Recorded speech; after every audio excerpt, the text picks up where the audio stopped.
So, David, what was your goal in attending the entrepreneurial leadership module? Well, I had three goals really, and the first really was to improve my knowledge and understanding of the whole concept of leadership. And what I discovered was that the basic definition of leadership is an individual's ability to influence a group of individuals um, in a certain new direction towards a particular goal. I also discovered from Mr. Daniel Goleman that technical skill is just part of what's required to be a good leader these days. He reckons that leaders, to be rounded and to be effective, need to have great emotional intelligence. And he describes emotional intelligence as being a phenomenon that has five particular attributes, one of which is um, self awareness, self regulation, social skills, motivation, and empathy.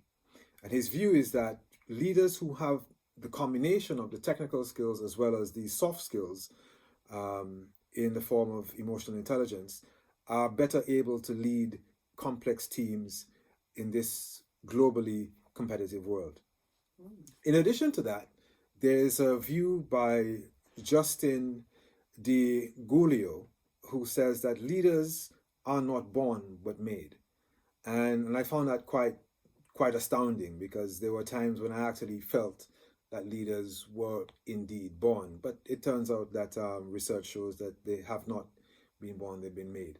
Um, so the second reason for my joining this program was for me to improve my leadership skills and confidence in leadership. And I think I've done that to some extent now because since joining the course in September last year, I've been promoted to management at DHL where I work. And a lot of what I've learned, I've been able to apply directly into what I do at work. Additionally, as the owner of a small business startup media company, I'm able to actually transfer much of what I learned on this course in my everyday duties as an entrepreneur on that small business. So, the last reason for me joining this course is to understand the essential concepts or many of the concepts that underpin the whole idea of entrepreneurial leadership. And I discovered that leaders within the entrepreneurial sphere are people who discover and exploit profitable opportunities within certain markets. And I find that quite interesting and relevant to my circumstances. Okay, so were there any books that helped you along the way? Well, there were several books that the course convener has suggested, but there was one in particular that I recall that has been of particular interest to me, which is the Culture Code by Daniel Coyle. And the reason for that interest is because Daniel speaks of the vulnerability loop, which essentially is a phenomenon that takes place when two or more people try to improve the quality of their relationship through communications. And the way it works, from what I remember, is one has to present themselves as being vulnerable to the other picking up on that vulnerability and responding in like fashion. And then in the end, you have a mutual vulnerability that causes the relationship to increase in value and thereby causing better communication going forward. Mm, interesting. So, how did you find the module itself? The module was great. It was quite interesting the way the course convener had started the class. She reminded me of an old headmaster or headmistress, where she made sure that people understood that one, we were at level 7, so the kinds of things that teachers would have tolerated at level 3, 4, and 5, she wouldn't tolerate. Like being punctual, doing assignments on time, paying attention to detail in terms of referencing and that sort of thing. And she also made reference to the importance of not plagiarizing your work or our work. So that was to me, a good thing, because I've practiced as a professional all my life, and coming at this level and hearing that was a breath of fresh air to me. Okay. So, did you have any assignments or case studies to do? Yeah, we had an assignment, which was in the form of a case study, actually, where we were required to pinpoint a particular icon or personality within our communities, and write about them. I think we had a 1,500 words limitation on that assignment. And I chose my icon, Richard Branson, who was the owner of the Virgin Group. And I looked particularly at him because I've been following him for some time, and I was curious about his leadership style, two of which he possesses, which is one, transformational, which means basically he doesn't like to see things remain the same, and he always thinks that there's a way he can add value to things, and being quite disruptive, as he is in upsetting the status quo. And secondly, he's also a laissez-faire leader, in the sense that he does not do everything, and he delegates stuff to his subordinates to get them to get on with getting things done, which in some ways empowers them. So that was quite intriguing for me to discover. And also his resilience in the sense that he's working on this Virgin Galactic spaced program, and one of their trial runs went desperately wrong a few years ago, where it crashed and killed the test pilot. And he was able to bounce back, which is essentially what resilience means, and get back into the run of things, and get the business moving back on course, which is basically to be part of the idea of getting civilians out of space within the next 5 to 10 years. So that was quite interesting. But the thing that was disappointing about that exercise was the assignment being flagged for plagiarism. And I think it was because that I had brought in several quotes from people who had worked with him or worked for him, and Turnitin, the platform that looks at these assignments, mentioned that I had too many references that appeared to be not my own. So the authorities looked at it and they deemed it okay in the end, and I got a good grade for it. That's good. So, did you have any guest lecturers attend? We actually did have a guest lecturer in the person of Mr. Richard Lewis, who was an executive for a company, a logistics company called What Three Words. And What Three Words did the revolutionary thing of mapping out the entire globe into 3-meter segments, essentially making every part of the world have its own unique address.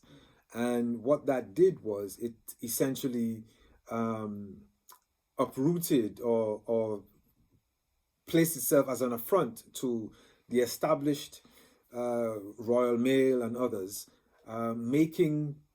finding locations more easily accessible, and helping people, particularly within the emergency services, to deal with call-outs effectively, in that they can get to people in a precise way in a very short space of time. So it was really good listening to Richard deliver that lecture. He spoke of risk, he spoke of adversity, he spoke even of luck, and how it was luck that kind of got him into this business, because he was launching a game and the game didn't work out, and he was seeking some advice, and then he stumbled across these guys, and then now he's actually representing them as a consultant. So that turned out to be quite interesting. Most of the class, they couldn't hold back the questions. So yeah, we found that a very engaging opportunity for us. Okay, and were there any pairing or partnering opportunities?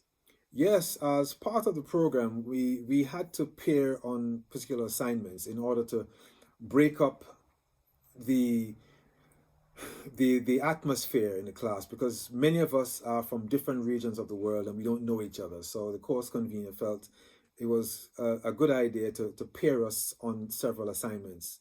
So the first time we were paired, I was paired with a young lady by the name of Sarah, who is from Tunisia, and we were looking at sharing our experiences of failures and success. And that was particularly difficult for me because, I don't reach out very well to strangers. And it would appear that that might have been Sarah's equal sentiment. So together we shared, our failures and successes. She shared the fact that she, in terms of a failure, she ventured all the way from Tunisia to Colombia to do some Spanish training, only to discover when she got there that it never existed. Her success was that of a food and drink event that turned out to be quite good. My failure was a job skills directory, which went south quite quickly and cost me a lot of money. And the success was a food and drink festival in 2017. So that essentially was the first experience of being paired up. Okay, and were there any other opportunities to meet students? There was another one where we were paired, and this time I was paired with a young lady from China, Alice. We were looking at an idea that looked at the mousetrap, I think it was, where we were required to do a presentation on the early bird catches the worm and the latter mouse gets the cheese. And we had to put that in a business context. And of course, Alice and I hadn't known each other before, but somehow we managed to work out what the phrases meant, because she, being Chinese, had never heard of the phrase before. So I explained to her what it was, and together we were able to present to the class a reasonable explanation as to what that really meant.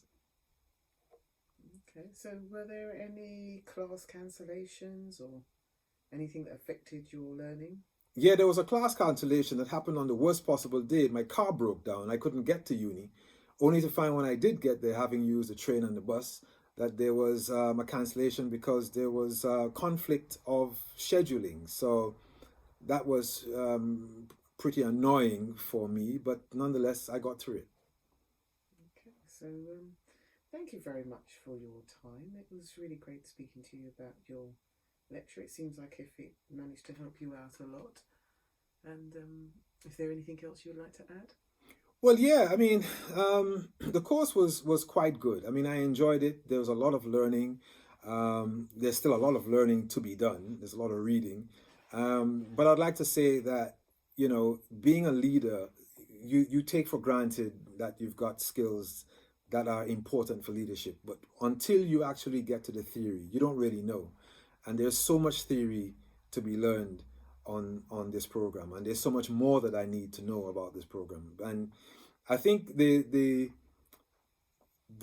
introductions that I made with my peers from China, from Thailand, from Africa, from India, has put me in good stead in terms of how it is I can relate with people from different groups, different parts of the world, which I was sort of resistant to prior to coming on this program. So I've learned a lot. What I'm going to do in the future now is to apply those new skills in terms of how to deal with different cultures, how to apply techniques of leadership, how to be effectual as a leader, which is important because I believe in spontaneity rather than being stuck in the whole realm of causal entrepreneurialism.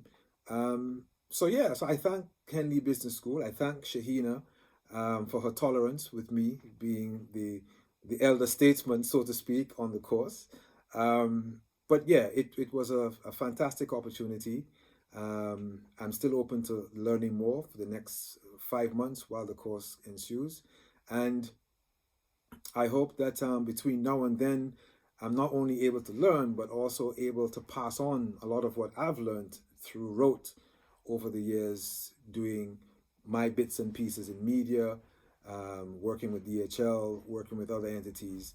And I look forward to meeting more people, doing more exercises that can help me to be a more rounded, a more responsible, and a more engaging individual as a leader in today's highly competitive environment. So I thank you once again. And this is me, David Roberts, signing off from the Entrepreneurial program of Henley Business School. Thank you.